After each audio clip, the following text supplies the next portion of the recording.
అనాది కాలం నుండి వస్తున్న సంప్రదాయము. పంచాంగము అనగా తిథి, వారము, నక్షత్రము, కరణము, యోగము అనబడు 5 అంశములతో కూడిన నూతన సంవత్సరము యొక్క అధ్యయనము.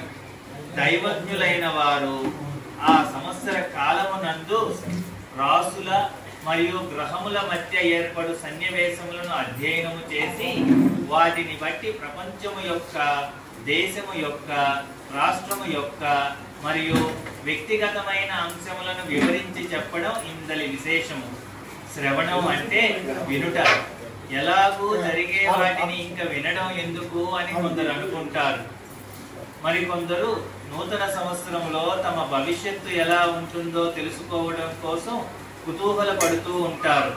మనస, వాచ, కర్మణ ప్రపంచం ప్రజలందరికీ హితము జరగాలని కోరుకునేవారు ప్రపంచ పరిస్థితులు ఎలా ఉంటాయో ముందుగా తెలుసుకొనగోరటం సహజం. తమ జీవితాన్ని అందరి హితము కోసం అంకితం